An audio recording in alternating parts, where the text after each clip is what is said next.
Welcome back, listeners, to the Brighter Side of Blue, our worldwide podcast, coming to you from Colombo's Café and Tavern in Dogtown, St. Louis. It is the home of the famous Seabo's Pizza and Daily Lunch Specials. Happy New Year, and I'm Danny. I'm Tommy. I'm JJ. Producer John. Producer John looking kind of snazzy. He's got a tie on today, and your USA jacket looking good. Yeah, my new look for 2026. You're just good. gonna run around in a tie all the time. I like it. Yeah, but I think you can do it. I have to buy another one though. No look. You're going down to protect our St. Louis Blues today, all right? Yep. Got the 3 o'clock game this afternoon. Doing a little security down there. Very nice. It is the Saturday morning. We a rare Saturday morning recording for us. Still mustered up about 42 people in the Oh crowd. yeah, they showed up. I don't know how you got the word out, but you did. I don't know how they must be clairvoyant. Oh, and we'll hear about that later, Yes, huh? we will. Oh, Jesus, you're clairvoyant. No, seriously, Happy New Year. And lately I've seen leading up to New Year's, a ton of stuff from the police department saying for us all to have fun without guns. JJ, is that what we had? There was no fun. It was. Were there guns though? Oh, there's plenty of guns. So you what time was your shift? 6 p.m. to 2 a.m. Okay. And that was New Year's Eve. And do they still call the detail fun without guns? Yeah. Okay. No, it's called Guns Without Fun. Yeah.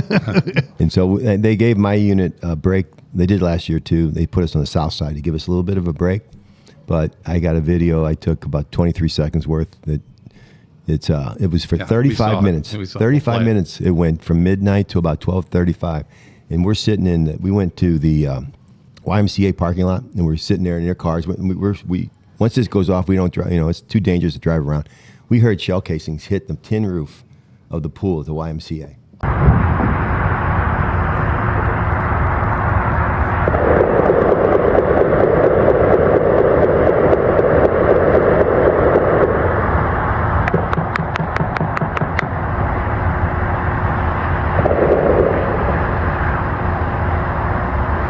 Are you serious? Around Crondelet Park. Yeah. But anyway, it was stupid, but I had an interesting start. I should have known there was going to be a bad night, or it wasn't horrible. It was just kind of out of control with the guns.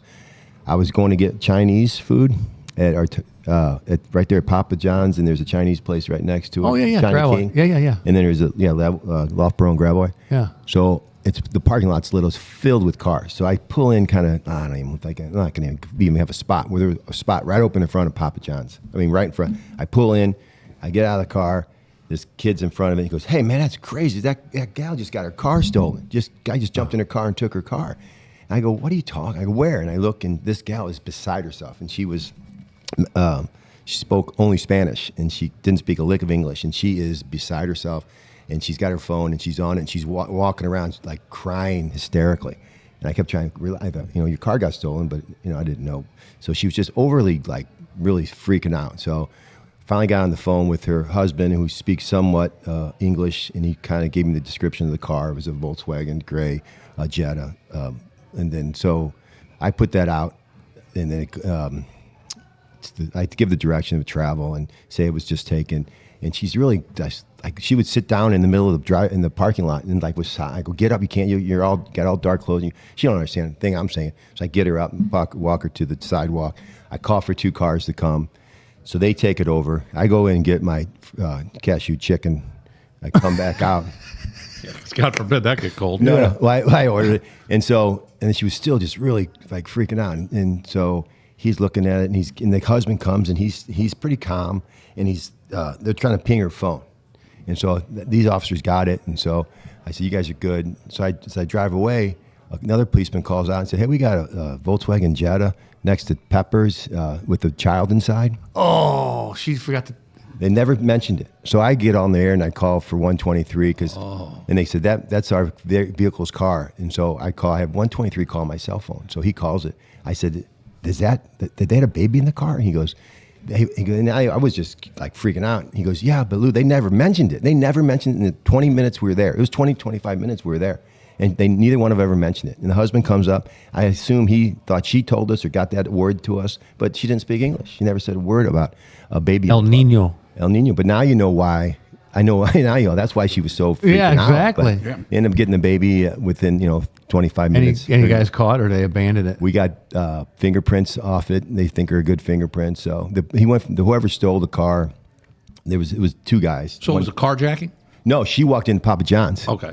I'm sorry, I should have probably said that. You might have. Yeah, no, I didn't. I should have said that. But she walked in to get food, but she leaves her car unlocked. But it's like running with the baby in it. Yeah, but it's. I mean, you're this close. The sidewalk's yeah. that close. So I guess she figured she'd grab it and get it and go.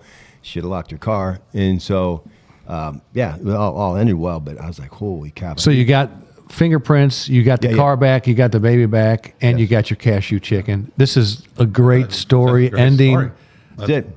Yeah, it was crazy. But overall, people don't realize that when you shoot those high-powered, any weapon, bullets comes up, goes back down, and it goes back with the same force. We had over 700 calls for shots fired.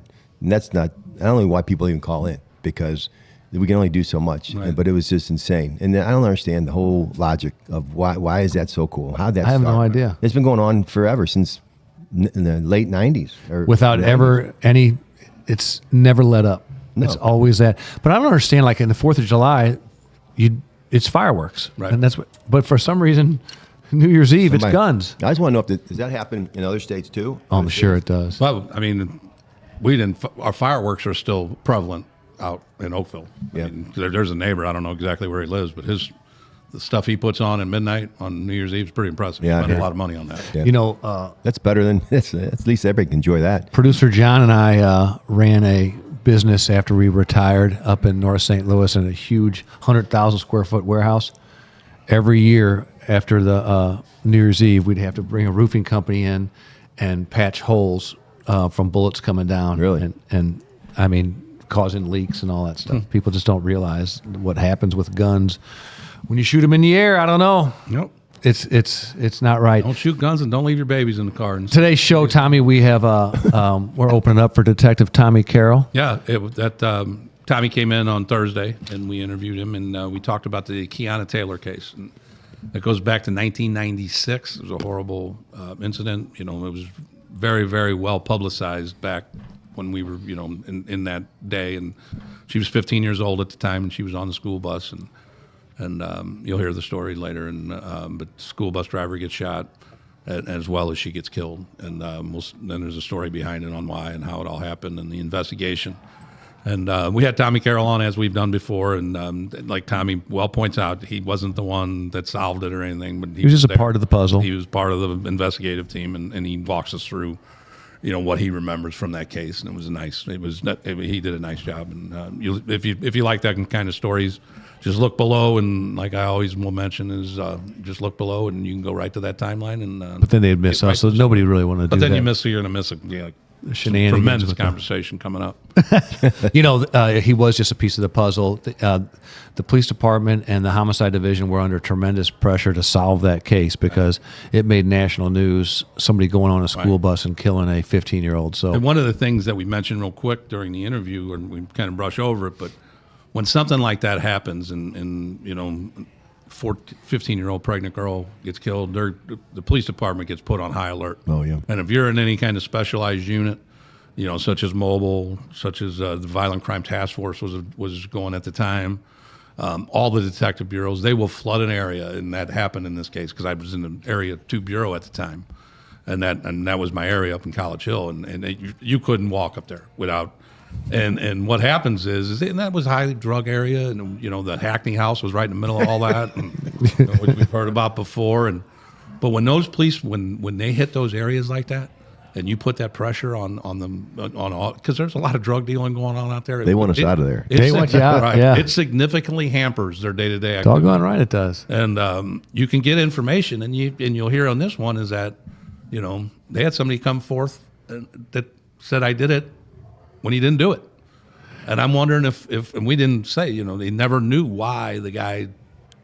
Somebody put him up to it to get the heat off. Maybe somebody put him up to it and says, hey, why don't you go up there and just, yeah. And the guy's like, yeah. That's amazing. You be a hero. And they probably said, you'll be a hero.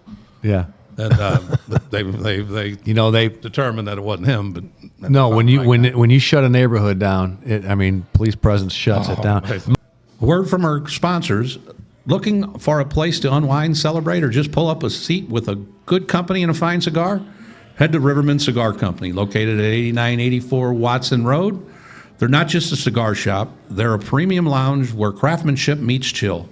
From Padron to AJ Fernandez, the humidor is stocked. The sonic humidifier with reverse osmosis keeps every stick tasting top tier. Whether you're new to cigars or a seasoned aficionado, they've got events, education, and a cozy spot to kick back. Call 314-843-3355 or check them out online, rivermancigar.com, where quality matters and the vibe's right. Now, Tom, where does Dan from Riverman Cigar go when he's selling all those cigars at a high price? Making all the money. Yeah, making all the money. Where does he go after that? He should head on out to Avail Professional Services. It's based in St. Louis, but it has reach across Missouri and Illinois. They are experts in tax planning, payroll, bookkeeping, HR support, and they don't stop until you're under control. Whether you're a solo hustler or a growing firm, Avail brings a high-touch service with real-world results. Visit availproserve.com for your free consultation. Avail Professional Services, when every financial detail matters. Go see Dr. Dussold, otherwise known as Marty Bird. Huge supporter of law enforcement. Go see him. The Birdman. Yep. Miami-Dade, Florida, is implementing driverless patrol cars. Oh. It's just so foreign to me. It is What's the point? well, for visibility. It can't pull anybody over, obviously, but for visibility, and if you do something crazy, it's filming everything. And the first couple have been donated by this company, but after that, they're like $250,000 a car. The chief was justifying it because they said that when this is implemented, one car will replace the patrol time of 10 officers. So then the 250 doesn't sound so much. But I don't know. I mean, it's a good witness. Technology. I mean, so I guess it's a rolling witness. It's a roll. Well, it's also police presence. You don't know. Right. It's a rolling You can't tell right witness away that if can it's call occupied or not. 911, I guess. Right? Yeah. Rolling witness that can call 911 at any time. Yeah. And gets preference. Yeah. They answer his call. Yeah. That's going to be interesting to see how it plays. I don't like that. During the I implementation, don't like it. a deputy will drive with the car, but their goal is here in the next couple months to pull the deputy out and leave the car Back seat or front seat? front seat at the steering wheel. I couldn't G with that. I don't know. I'm not volunteering for that. You know, as you tune into our grassroots podcast, hit that like, subscribe, and share button. Yes, please. 97.236 million viewers. JJ was asking when we're It's starting to slow down. well, 2026, we want to hit that 100 million mark, JJ, and I think we can pull it off. Please hit the like, Okay. subscribe, and share. Tommy monitors that every day and gives us an update Right, too. Yes, he does. of where we are.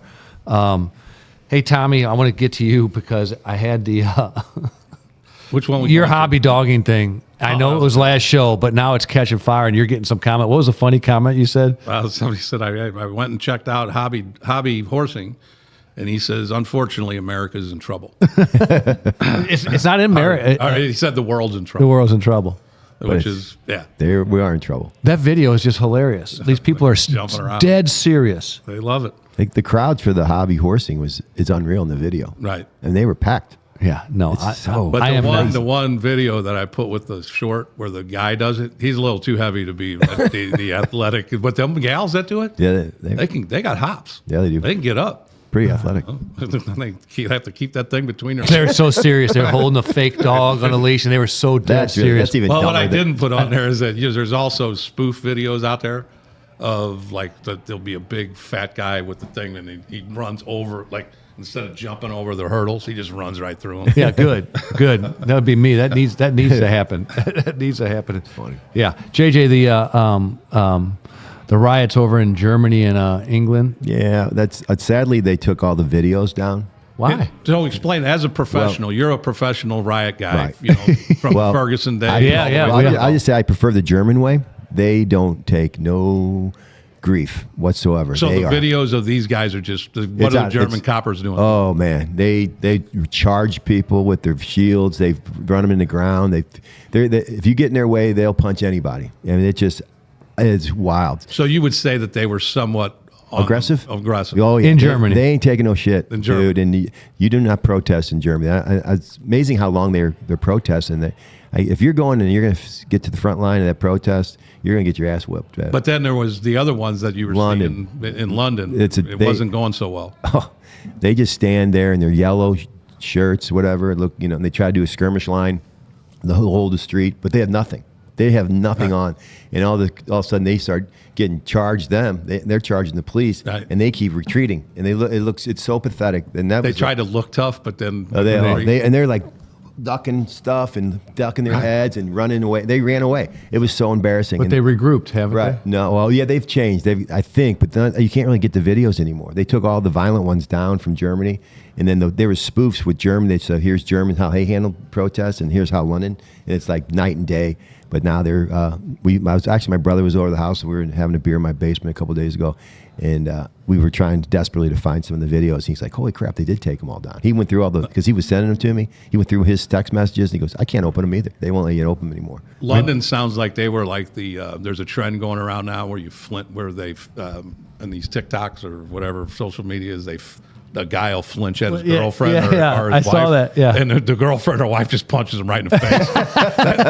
that's like the London police at a skirmish line. They flinch and then everybody's like, bang!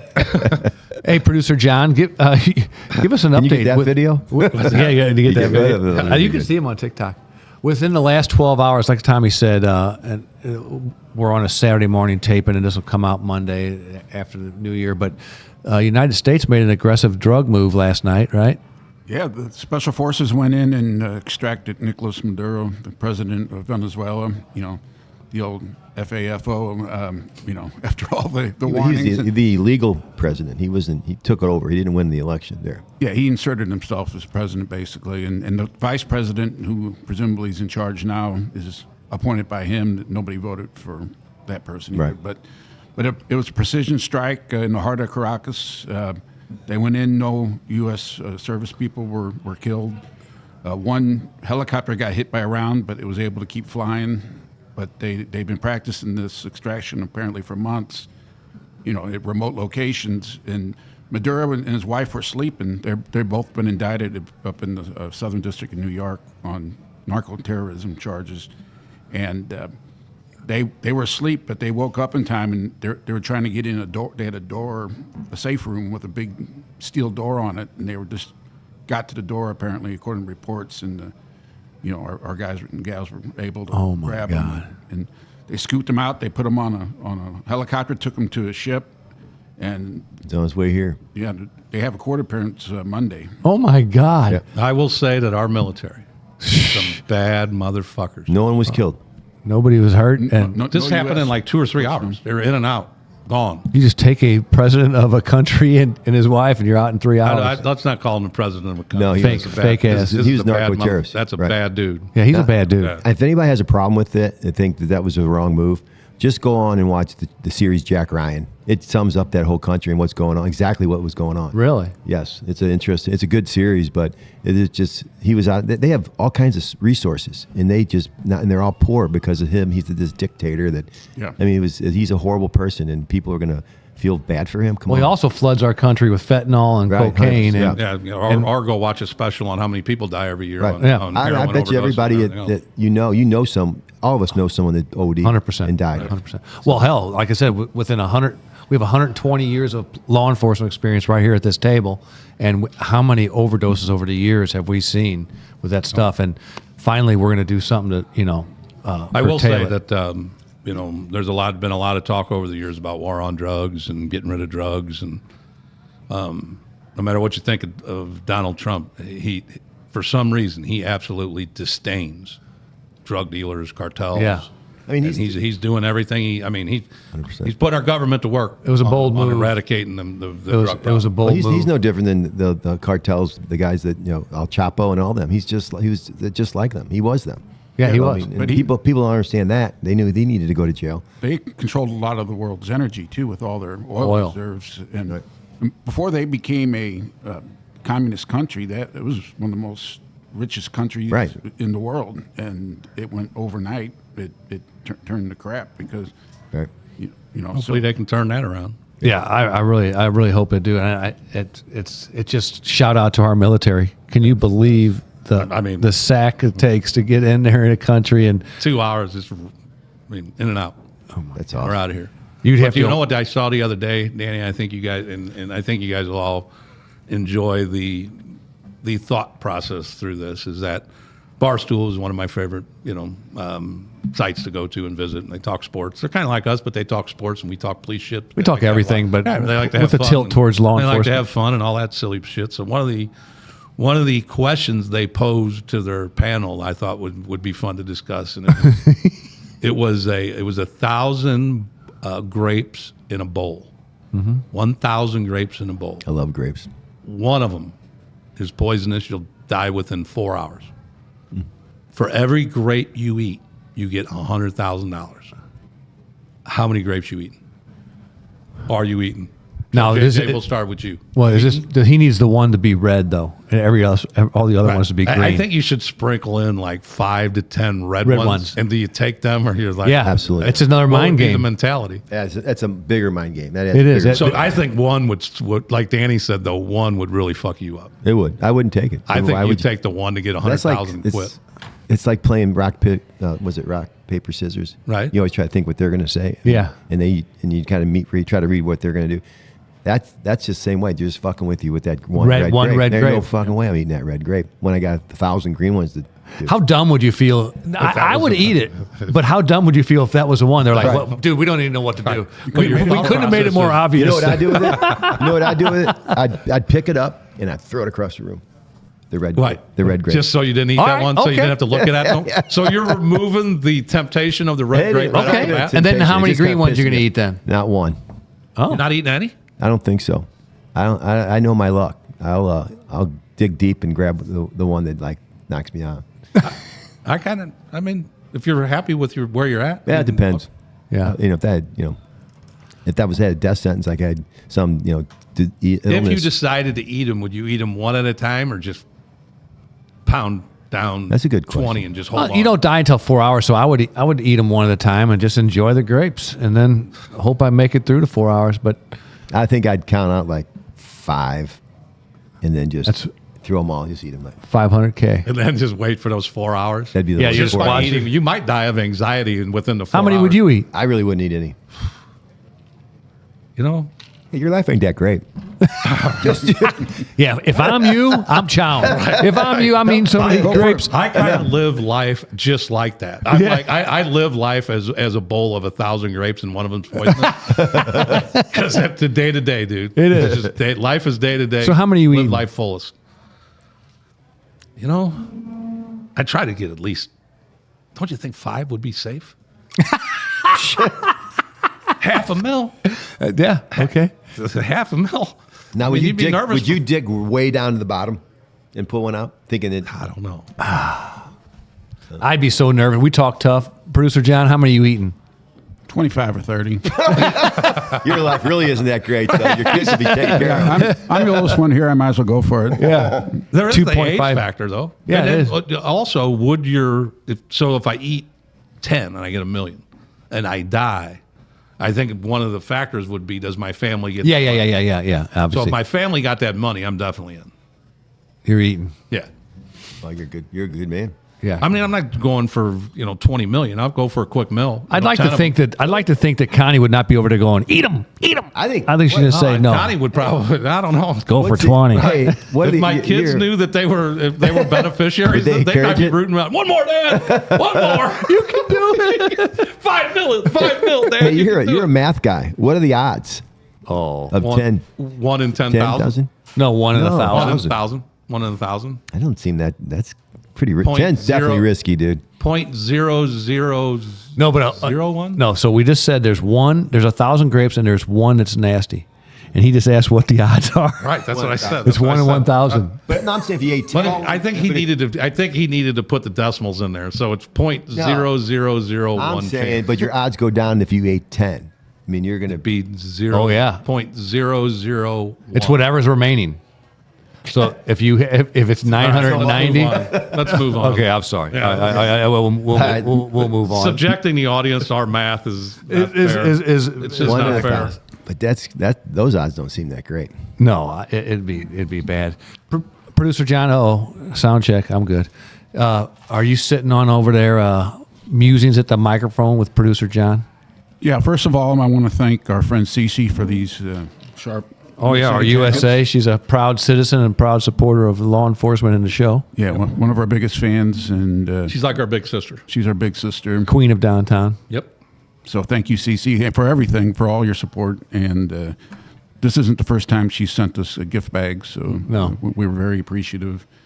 And the only other thing is, now that 2025's over with, I saw on the Officer Down Memorial page the total number of officers killed in 25 was down significantly. It was 97 is the preliminary number. They said that might change because people are still in the hospital, or they still count people who get exposed to certain things and they died later. So, but it's 32%, at least at the time, decrease, which is, it's 97 too many, obviously, but Right. But it is trending in the right direction, and hopefully, maybe this next year we'll have a lot less than that. That's good news. 32% That's cut. Yep. Yeah. That's awesome. That's I don't awesome. ever remember being below 100. So So that's from the Officer Down Memorial page.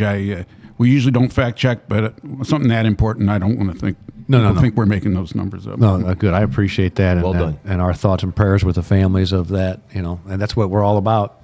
Family in blue. So, wow. So JJ.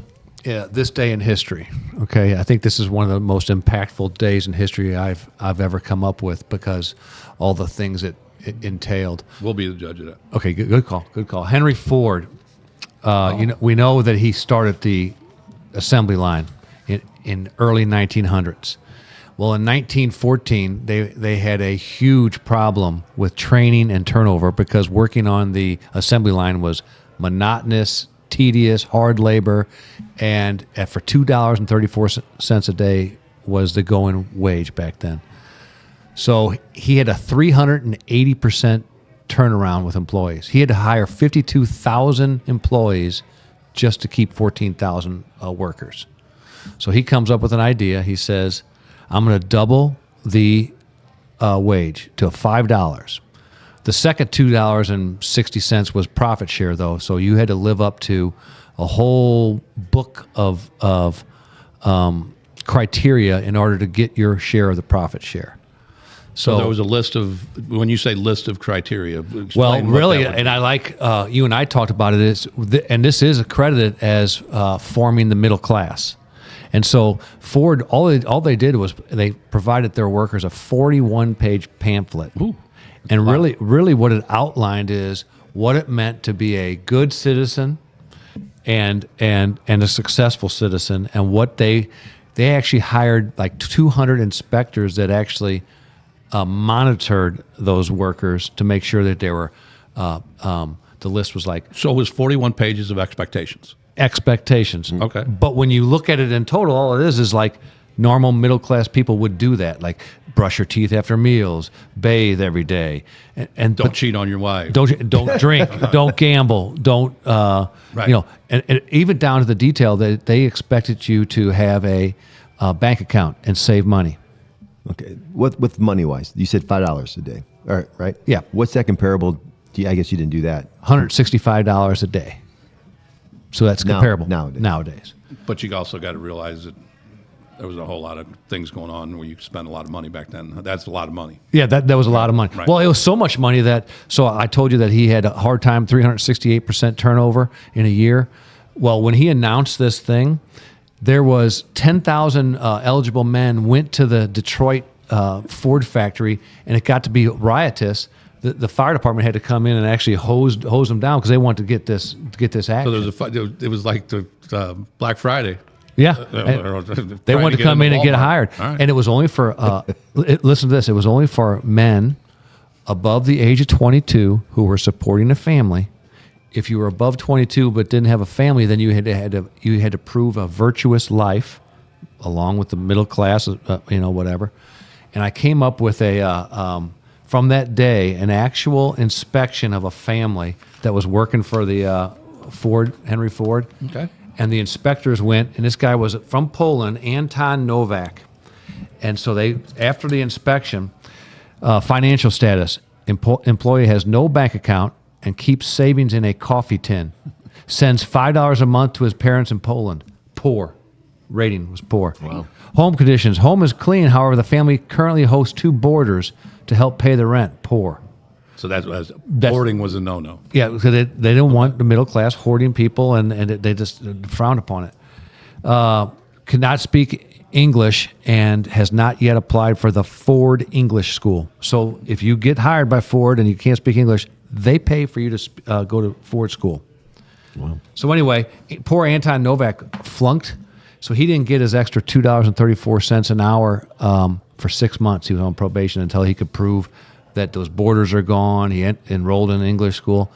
So when you think about it, and history does say this started the middle class in America. I mean, you can see that. I mean, the expectations. I mean, a little crazy. I mean, a little crazy. But yeah. So, nonetheless, a nice foundation to be a decent person. Yes. I mean, it might have went a little too far with the inspections. The inspections went too far, and they went away in 1921. The inspections. Yeah, that's a little too far, But so there was only 2 classes before. Yeah, rich and poor, 100%, 100%. But Henry Ford was a genius because he made these his employees wealthy enough that they started to buy his Model Ts. So he created a whole new customer base because if they did all these standards, they were wealthy enough to buy a Ford Model T. And then eventually, Schicker Ford. When you don't want to bicker well. about the price on the sticker. Sometimes I'd have to question if Ken Plackey could pass the inspection. Or Ike. We're going to send an inspector to Ike and Ken Plackey's house. John could definitely pass the list there. Yes. Plackey, I don't know. We're going to send inspectors by. Ike Beavis, I don't know. Yeah, we're going to check into it. We'll send those.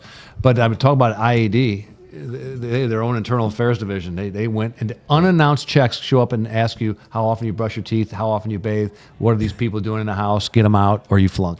Wow. Pretty crazy. That is crazy. Speaking of transportation, I got a question for you guys. So they're superheroes, right?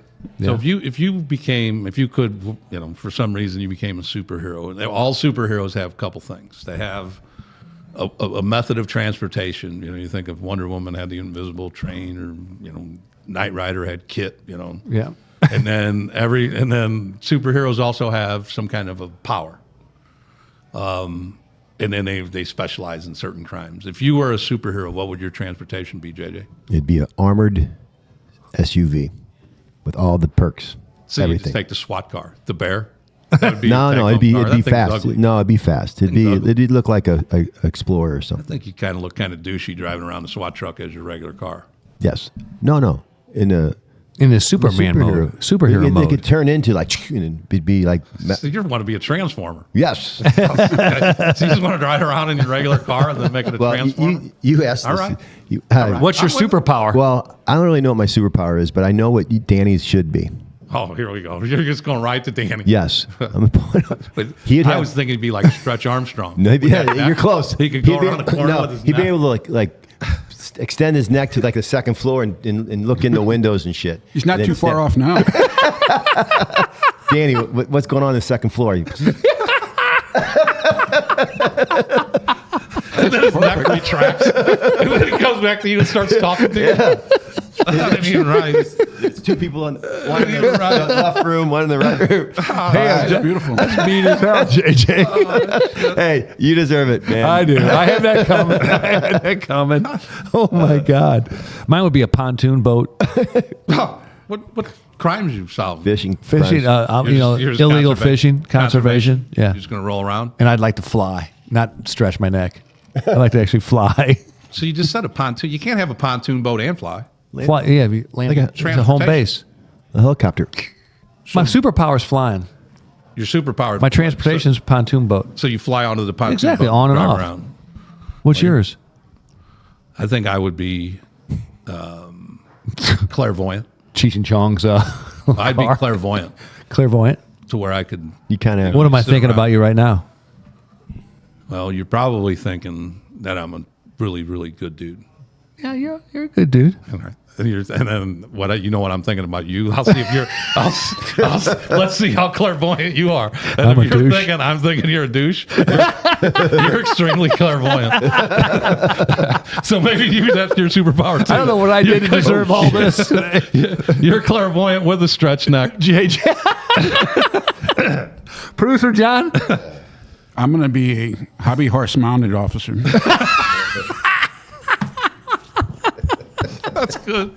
That is good. My superpower is become invisible, and then all people see is that hobby horse. Jumping over hurdles. Just start hitting people over the head with the horse. Yeah. That's good. It's a nightstick and a horse. That's so good shit. JJ, do you have a Zen? I do. We had some. We We gotta wrap this motherfucker up strong. Let's go. I'm on my time now.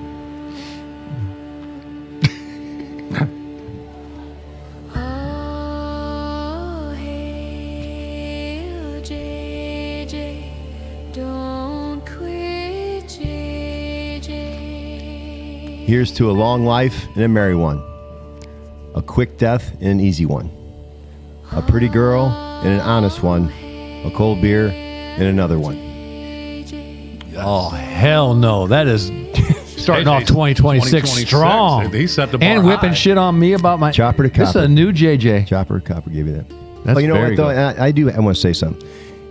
This goes. This is a little theory I have by you.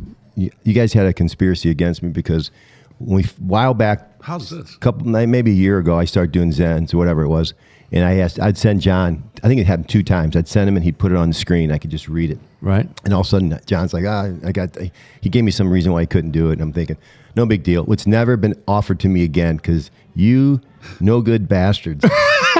You want me to read it? And I know you had a meeting and said, let's not do that, John, anymore. Let's just make him read it, try to memorize That's it. He'll not screw it right. up. And so That's false.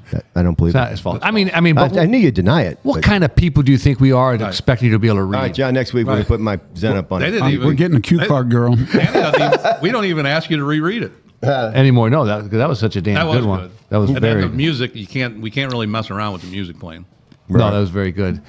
Before we wrap up, Tommy, can you just summarize our first couple shows that are coming up in 2026? Actually, yeah, 2026 is it's gonna be fun. We're starting our new studio down here. There's construction with that will start soon. So coming at you with that pretty soon. We've got Tommy Carroll today. Next week we will be coming at you from our new studios in Naples. Oh yeah. All of us will be down in Naples. Producer John can't make it, but the rest of us will be down there. We have some special guests that will be joining us.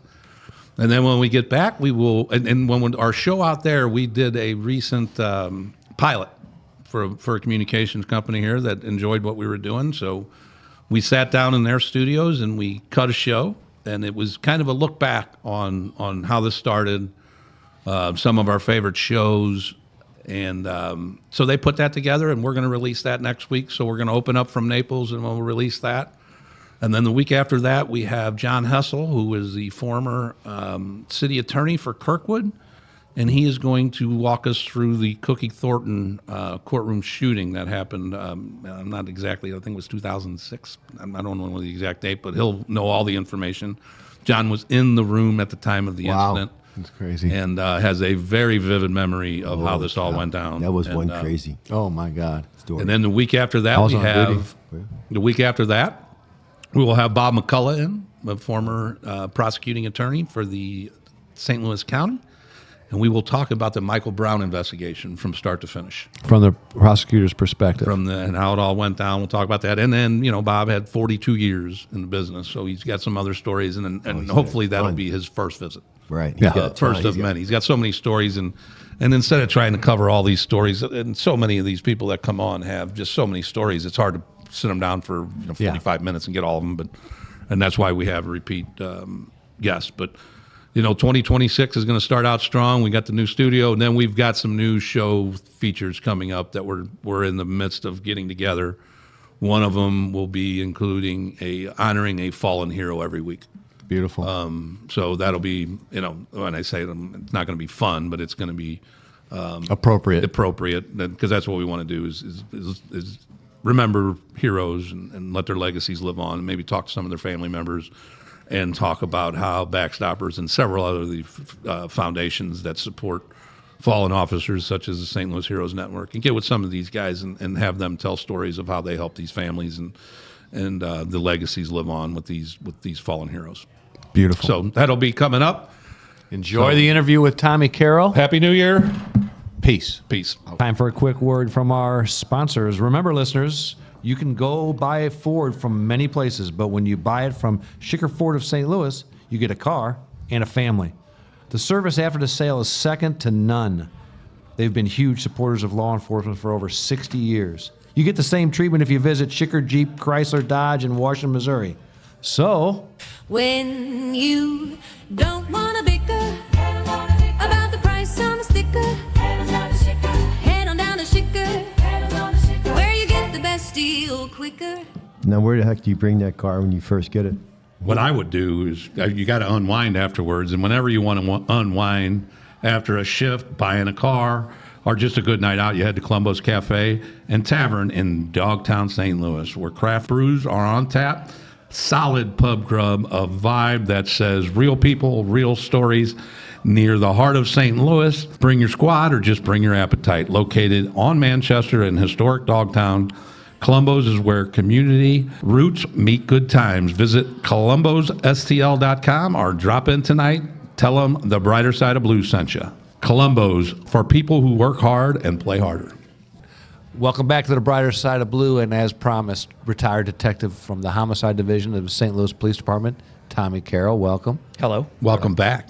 Yeah, welcome back. Yeah. He's in the rotation. He's officially in the rotation. When you handle, 16, 17 years of homicides, there's going to be some stories along the way. And My first time with Dan Howard. Yeah, I couldn't show. I was in Naples. Yep. I guess. Yeah. This is his third time on the show and first time with you. All right. I don't know what that says, and maybe you need It's to in show my up more. contract. I don't have to be. We had the light at Tom and told me you weren't going to be here.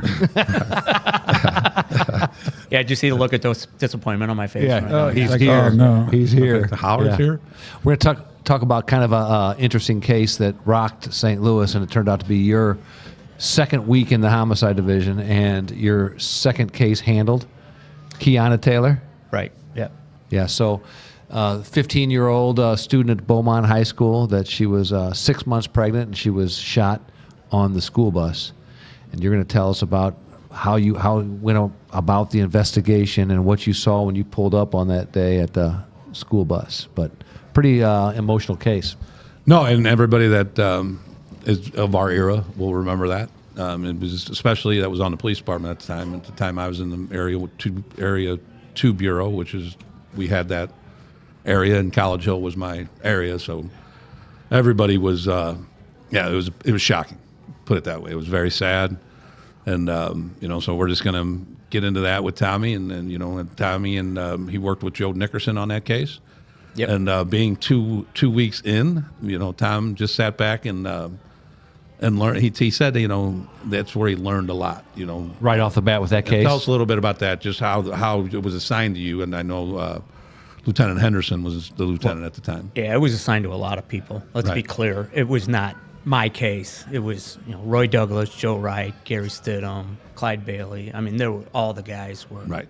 All the heavy It hitters. was everybody Right. involved. Joe Burgoon, everybody was up there, literally. So you probably would not. I'm nothing against you, but you probably wouldn't have been involved unless you were with Nickerson, who was part of that. Those guys were tremendous homicide investigators, and they had them all up there. Hey, let's stop for a second. The microphone the arm is right in the middle of Tommy's face. Can you? Oh, okay. Where do you want it? Yep. I see what you're saying. Yeah. You want to start over? Yeah.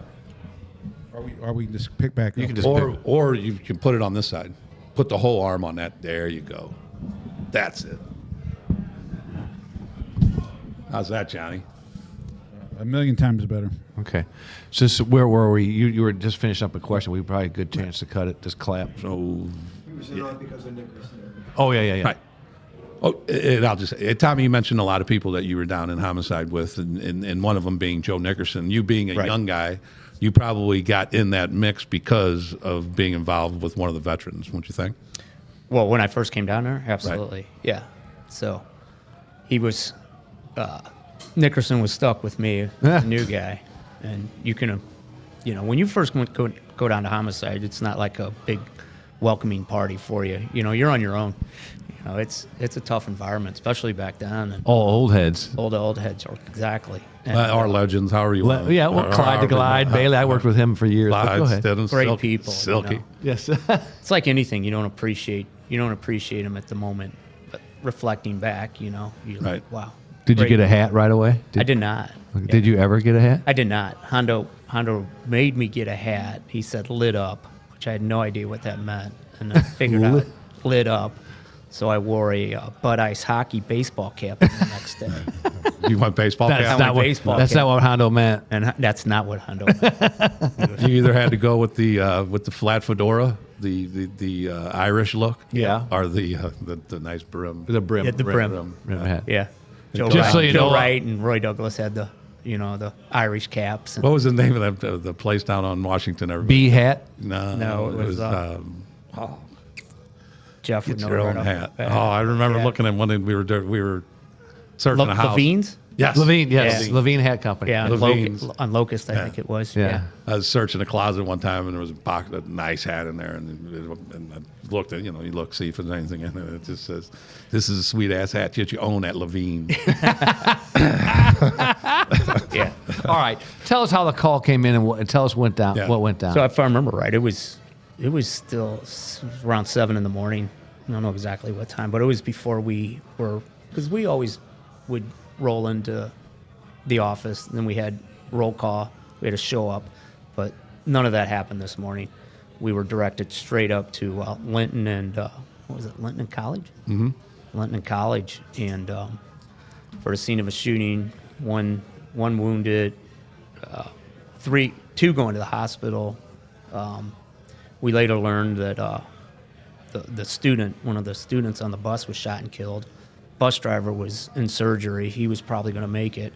However, the girl was pregnant, and they were in the process of delivering the baby, which they did through C-section, and they were able to save the baby. So when you get there, what exactly happens? The bus stops, and then what is explained to you? I know you're getting all the information, but what ends up happening? How does it go down? Real quick, from the very quick interviews we were able to get, was someone came up to the bus, forced their way onto the bus, immediately shot the bus driver. And if I remember right, it came from the bus driver in a real quick interview from uniform.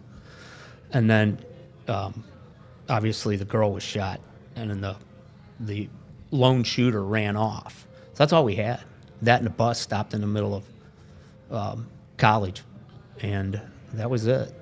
And that's all we knew.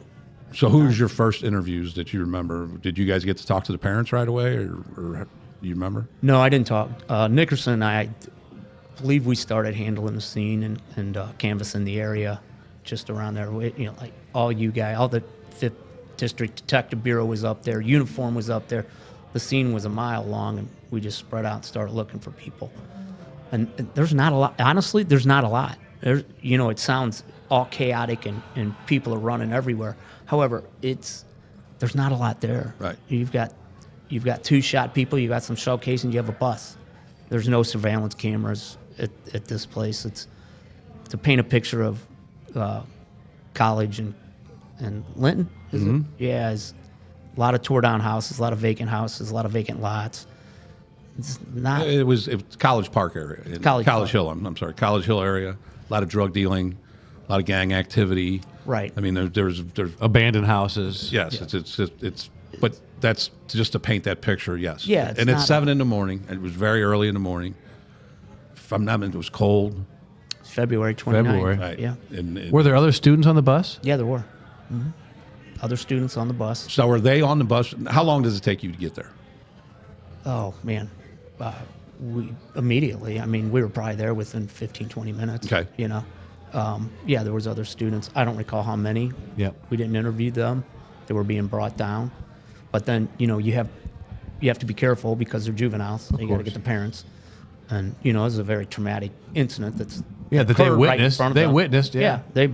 Most of them witnessed it. Some probably were goofing around with their backpack or whatnot, but they witnessed what was going on, especially when, gunshots start going off. So at that point in time, unfortunately, there's not a lot to follow up. There's not video cameras. You can look around and there's really no such thing as video cameras like today. There's no Ring cameras. There's nothing. So we're just trying to figure out who this girl is, where she lives, and kind of start going back from there. I believe the mother was at the scene. She may have ran up. I don't remember. I And then believe they the mother probably gets on the scene. And then by the time I got there, she probably ran to the hospital. Right. I'm certain they went to the hospital. And at some point in time, Nickerson and I went up to the hospital. That's how I think we learned that the baby was born and still alive.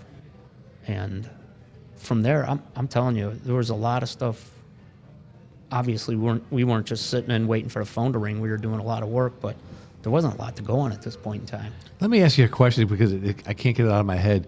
Was Kyunia killed instantly and they saved the baby via C-section? Or did she make it to the hospital alive? And From what I remember, she made it to the hospital. okay, good. And she made it, and then she was pronounced at the hospital. Now, whether she died in, technically, if she was probably dead and they were keeping her alive by extreme measures, I don't know. But Okay. they had to. I'm almost certain because that's the only way I think the baby would have survived. Gotcha. As long as the baby. It was just in my. Yeah. So go ahead. So break it open for us now. How'd you get to the meat of this thing? Well, for the longest time, we didn't. For Longest time meaning hours or days? months. Months. Yeah, this went on for all of. We would go back out and interview the same people, retrace the same steps, go back over.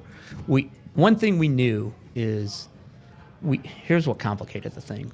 The baby was born. They named the baby Diamond Taylor, and obviously it's 10 weeks premature, and it's so full of blood transfusions. We couldn't get any blood from the baby. The baby was way too fragile. They would not let us near the baby, the hospital. As far as trying to collect any kind Just of trying to evidence. collect DNA? any DNA, kind of evidence right, at that right. time. That took a Okay. long time. In fact, I think we had to get a court order to do it, and because we were trying to figure out who the dad was. Okay, got Well, you. Mom knew who Dad was because she had confronted him. Because when Mom found out Kyunia was pregnant, she knew the neighbor, who turns out to be one of the suspects, was the one who had sex with her. And what was his name? Mark Boyd. And he was a neighbor? He was a neighbor. He's 29 years old at the time. So when does that information kind of surface? So you're talking that happens on February 29th. The mother is now trying to, I guess, putting stuff together on her own, saying that when does it come to you and the homicide division that it could be the neighbor? Well, that came right away. Okay. The problem is we can't prove that. Right. And so now we kind of have to wait until we can get DNA, which is relatively new at the time. This is not In 96. This is 1996. Yeah. We only had nuclear DNA and with our lab capabilities. So we were kind of screwed until we figured out what was going on. And so again, we're retracing steps, showing pictures, and I think Mark was a truck driver and was conveniently out of town or at work. Like he had a pretty ironclad alibi that he wasn't the guy, and everybody knew him in the neighborhood, at least could recognize him. So he was not the shooter. Time for a word from our sponsors, JJ. If you need some serious security, who do you go to? Personally, I would go when you're looking for real protection, not just a badge on a wall. Make the call to the Campbell Security Group, based right there in St. Louis. They're veteran-owned and powered by former law enforcement and military professionals, from executive protection to private air security. They got your back. Get a peace of mind when it matters most. Visit CampbellSecurityGroup.com or call 314-499-1121. Campbell Security Group, because safeguarding your world requires more than watchful eyes. It demands proven action. Tommy, they have a lot of vehicles at Campbell Security Group. If they need repair, where are they heading to? I'll tell you what, when your car needs real attention, brakes, diagnostic, tires, or full service, you want a shop you can trust. That's Fairway Automotive. 5 locations across the St. Louis area, all family run, all built on honest work and quality repair. Their certified techs don't guess. They diagnose, fix it right, and keep you safely on the road. Fairway backs every job with integrity and a hometown service that's harder to find these days. Visit fairwayautomotive.com to book your next appointment. Fairway Automotive, where it's not just done the right way, it's done the fair way. So where do you go from there? But he's still a suspect. Still a suspect. But you know he's not the shooter. Yeah.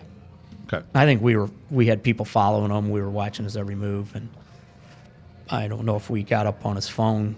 I don't even know if phones weren't even that common back then. You know, if everybody had the the cell phone, phone, yeah. bag phone, or the phone that had, you get 30 minutes free, and then you pay $200 an hour for every minute after that.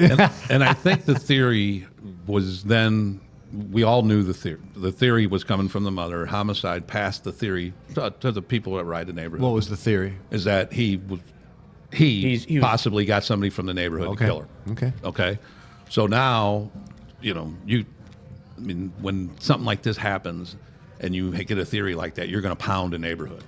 And they had everybody up there. They had every bureau up there. They had mobile reserve up there. They had violent crime task force up there. We were stepping on each other. Nobody walked out of their front doors without being dragged down. Was the news media all over this case? You were running into news media vans all over the place. And that went on for a good several days. And when after the press left, of course, we continued to just ran in circles. One thing that was interesting, though, that we always had, where I thought if we were going to get lucky, was the gun was a 9mm. It was a Makarov 9mm, which is a Russian-made 9mm. And Frank Stubitz called it a 9mm short. You can't put regular 9mm in this gun. It has to be a specific 9mm round, and we knew we were looking for that. So the whole unit, and we were getting gun reports. Mobile reserve or anybody arresting somebody with a gun, we would get the reports. Where the case got complicated was two guys. Michael Durley was one, and Wilkes was the other guy. I don't remember his first name. They start bragging that they did this. And so they're telling everybody that they did this. This was gang stuff, and they were trying to claim that they did it. Well, I distinctly remember we rounded Durley up, and Nickerson and I talked to Durley. And what was so amazing about the interview was he had zero facts right, other than a 9mm was used. Now, that could have leaked out somewhere. I don't know, but Or he just went with the most common he gun. just went with the most common gun. Right. Or he heard something. Right. But he was claiming responsibility, and he didn't know the color of the school. Well, he got the color right, but he didn't know the size of the school bus because they were on a smaller school bus. He didn't know which direction the school bus was facing. Didn't know if it was parked on College or Clinton. Didn't know anything about where the bus was, where the girl was sitting. He figured out the bus driver, but everything else was wrong. Nothing else was right. And man, we were struggling with him. We were struggling, and but he was adamant he did it. And Nickerson and I just were like, "There's no way this guy did it." So we went and we decided, well, we'll give him a polygraph test. So Denny Horton was our polygraph guy, and he went back and when Denny did a polygraph, it wasn't like a 30-minute ordeal. It 3 was hours. Go to lunch, come back, and He'd still be asking. He'd still be, yeah. And you grew up around the corner? Yeah. So he comes back, and Denny I just remember Denny goes, "Can I talk to you guys?" He goes, "There's no way this guy did it. No way." And then, so we all went in with Denny to Heath and Mocha. They're like, "We don't think he did it." And they couldn't believe it. Like, because this case was been dragging on for a little while now. And you guys are catching heat, right? Oh, yeah. It was on national news. I remember getting calls from my family out of state, like, "What happened? This is crazy." It was on NBC Nightly News and all the nightly. That was major news. Got you. And now the mayor's calling up. Everyone's just, we're not getting anywhere. So that complicates things. Right. They But want you this kick guy him out. booked. Right. We kicked him out. We didn't Right. book him. I don't know how. It was a screaming match. I do remember that. And until we had more evidence. Well, I think we ended up to settle the tie, we called the circuit attorney's office, and they're like, "No, we won't issue charges. You can book them, but we're not going to issue charges." Right. And I think Understandable call. somebody wanted them still booked, and we were like, "That serves no purpose. Doesn't do us any good. It doesn't do us any good." In interviewing him, the guy that tries to take responsibility for it, did Did you get why he might have been doing that? Yeah, no, not a clue. Just trying to Just nuts? just to brag. Once I once think he the was attention? a little slow. Wanted the attention. Right. Wanted to, my Ran mouth was fast, on. but he was slow? Ran fast, but very slow. Okay. Wow. Yeah. Wow. Okay. Yeah, it was the first time. Well, it was my second case of homicide. It was the first time I'd ever seen anything like that. Right, and you're like, why would somebody Why- want to Yeah, that's take bizarre. This, That's take bizarre. this? It's really bizarre. Right. Okay, so go So on. you get him out, and he's gone, and the next big break in the case comes when? Well, it comes and we don't even know it. I believe it was a Wellston police officer, and Officer David Bobo, just happens to arrest a guy out in Wellston, somewhere out that way, just west of St. Louis City, in one of the municipalities out there, and he catches him with some crack, I believe it was crack, and a pistol. So he takes him in and arrests him, does all the paperwork.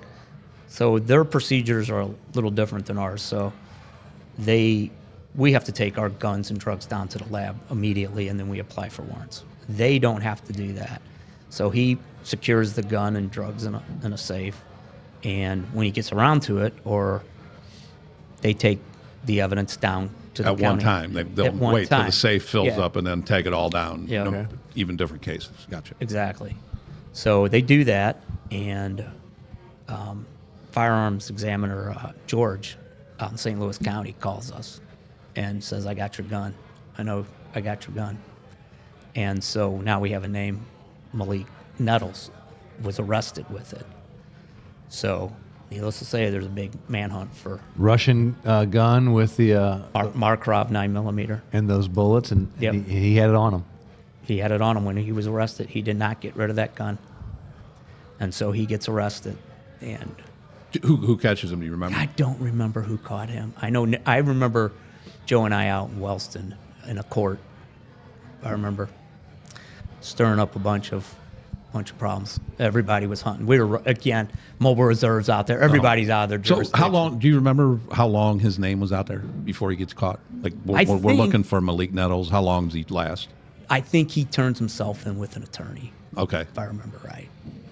Yep, then- that makes sense because when that happens, you got one of two options. Yeah. You're either going to get caught or leave town or just call your attorney.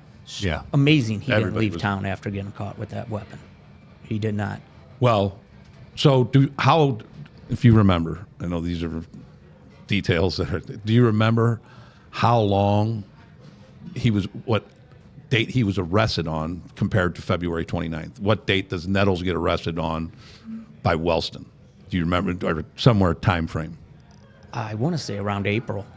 Okay, so a couple months later. Yeah. So we're about March or 2 to 3 April. months later. Yeah. Okay. Yep. It may have even been May. May have even been later. Because we were. So it's several months. We were And you guys stressed. get the call from Yeah. George, is he a policeman, examiner? he.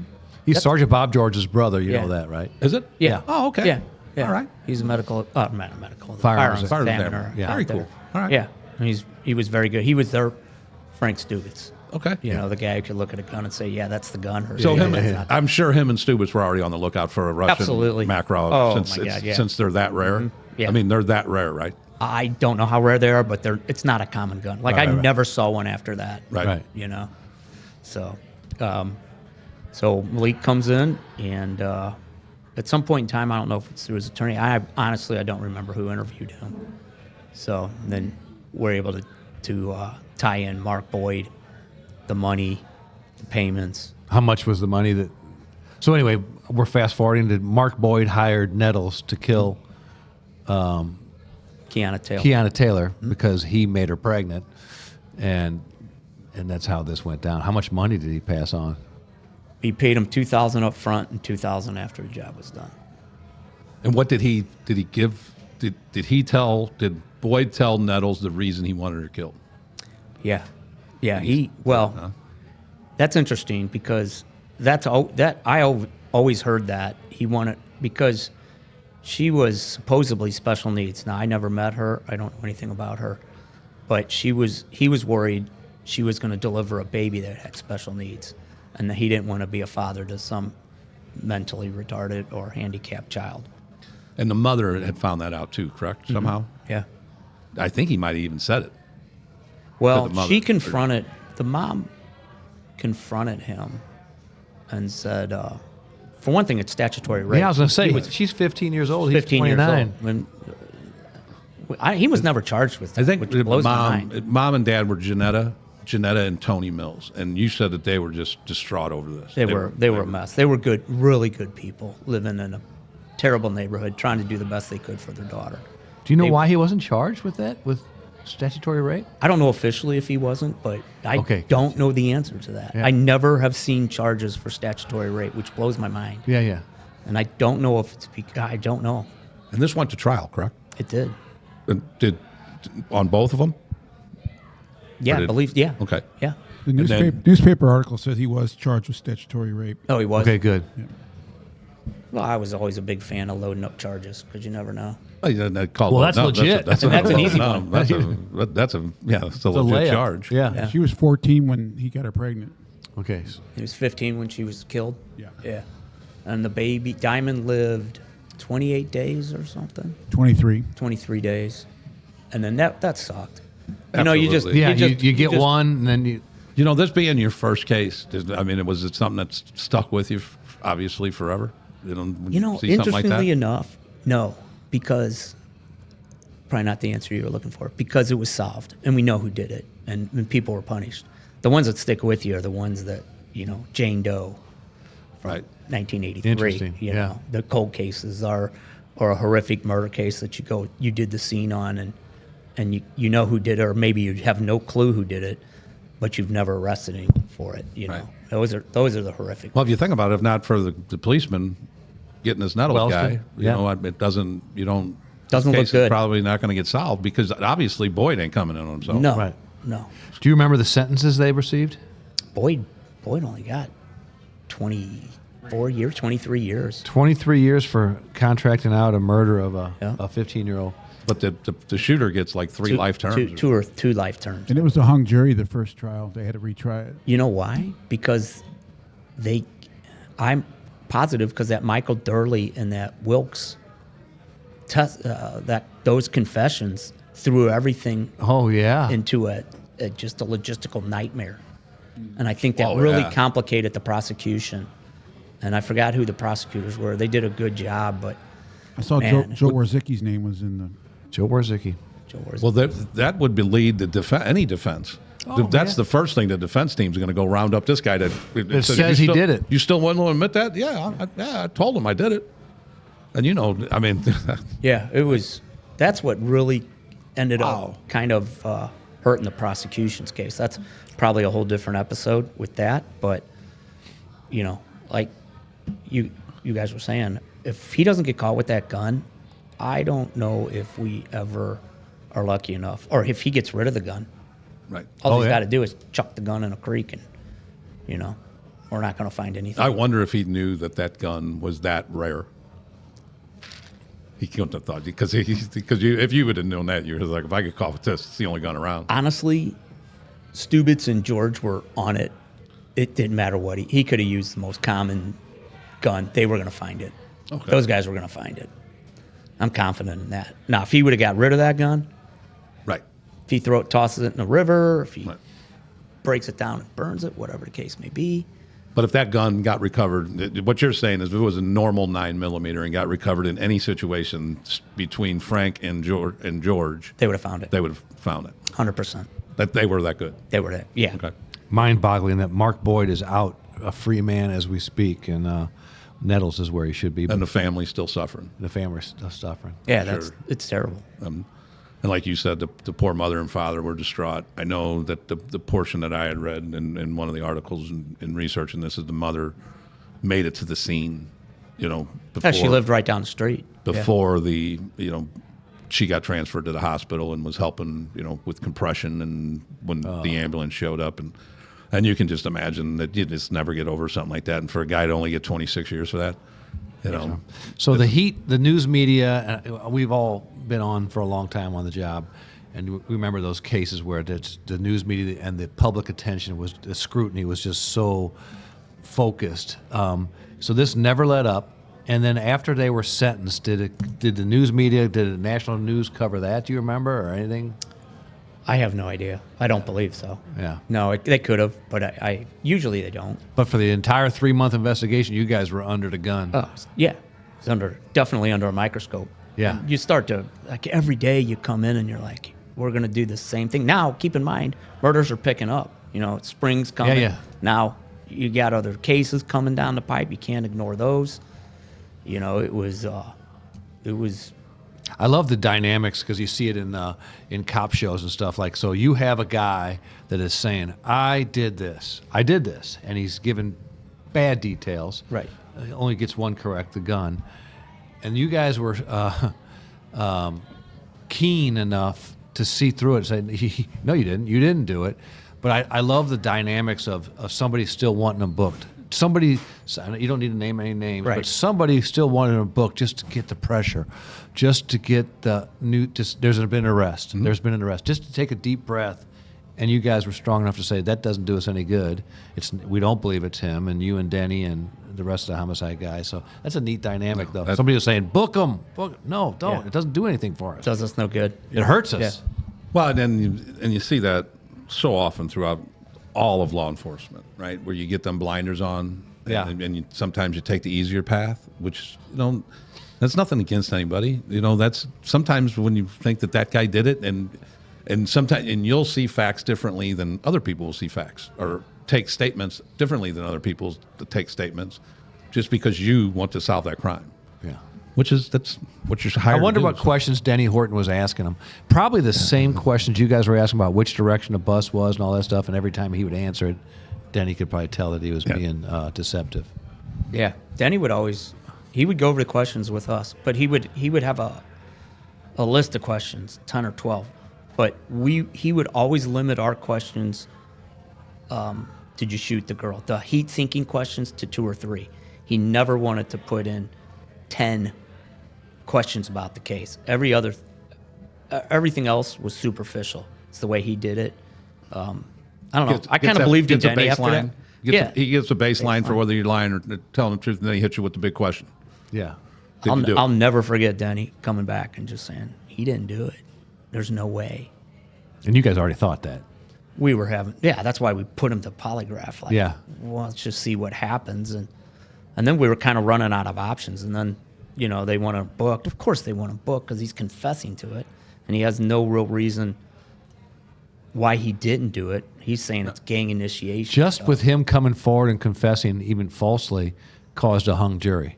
If you guys would have believed him enough to book him, that could have hurt the case even worse, you know, because at least you were able to say to the jury, we didn't believe him, we didn't book him. We didn't believe him then, we don't believe him now. Exactly, but if you would have booked him, that could have hurt the case. Yeah, but I don't think that comes up in trial. Really? Yeah, I really didn't sit in on the trial, but Okay. I was, Yeah. when Denny said he didn't do it, and everybody, you know, when we decided to do a tiebreaker and call the circuit attorney's office, that was kind of the. Do you really think it was a tiebreaker? No, it wasn't a tiebreaker. Yeah. No. He wasn't getting booked. You guys. No, he probably was getting booked if the circuit shoot. attorney wouldn't have came back and said, we're not issuing. Wow. Yeah. Yeah, it's just a cleanup. You know what the best thing about Denny Horton is? If you'd see him in the hallway, like just walking down the fourth Yeah. floor, say, "Hey, Denny," he'd say hi, and he goes, "You haven't seen me, man." Every time. He was the invisible man. I grew up with his son, Mike Horton. Mike, I played football with him in Yeah. Southwest. Good dude. Yeah. He beat my ass one time in grade school and stuffed me in a trash can. At pickleball. No, not in pickleball, John. Okay. Jeez. You know what's this is your third time on, my first time with you. It's phenomenal to have you on, but I could see a fourth time in your future coming on. I think we have some other cases that you've And like identified. Tommy said, there's a lot more people involved in this. There's a lot of other homicide detectives involved in this. But Tommy's, you know, he's No, a there friend of was, ours. yeah. I was not the Right. star of this And show we're at all. we're not putting Tommy up here to say that yeah. he solved the whole thing. And so He was a Absolutely part of not. the puzzle. if anybody out there got, you know, because like you said, there's people that interviewed all kinds of neighbors, all kinds of people throughout this. Yeah. We just kind of touch on the case and, you know, the fact that this Wellston policeman broke the case. Yeah. And it was a travesty. It was a time in the city that if you were a policeman and you were in a specialized unit, you were up there. Yeah. Let me clarify one more question. This is for both of you guys. So you're telling me that when the Wellston PD gets crack and a gun, they put it in a evidence locker, write the report. They don't book the guy right there and then? They just now this is just what I'm understanding is that Right. there are now drugs and guns usually have to go down within a certain period of time, but they'll take normal evidence. They have to store all that stuff and they have to take it down. So a lot of times they'll wait to take it down until somebody goes down. What are they doing with him? Oh, they PAW everybody. Oh, they PAW. They It's a pending PAW application. everybody out. For those listeners Yeah. all around the world, what that means is they release pending on application of the Correct. warrant. Yes. So Yeah. that's what I was Yeah. asking. Yeah. So within 20 hours, he was gone. Right. Waiting for Right. everything else to happen. And then in the county back then, they had 90 days then to whether they're going Present the case to the prosecutor. Right. The prosecutor you had 90 days to determine whether he was going to get warrants issued or not issued. I wonder how Where many days that was in a lump. We had, and then just for the listeners, and in the city, we had 20 hours. Right. We had 20 hours to get everything done. You had to have the drugs analyzed, the report written, and over at the circuit attorney's office within 24 hours. You had to have the 24. gun test fired too to make And sure. the gun test fired Gun if you test had a fired. gun test. And You had to wait for the drug results to get back. Yeah. Make sure it was crack. Make sure it was heroin. Yeah, make you're sure under it the was- gun. Yeah. It was- yeah. so the county had 90 days. We had 24 hours. Yeah. Damn. Yeah. Wow. Tommy, thank you so much. Thank you, guys. We will see you And that back. 24 hours really cramped my style. What about our Made me a lot of communities, money. Tommy? Communities that support law enforcement are a lot safer places to live. See you next Peace. week. Peace. Oh, next week we'll be in Naples. Yeah. Okay. Everybody's coming to Naples except producer John. He's holding down the fort here with Greg. Peace. Peace.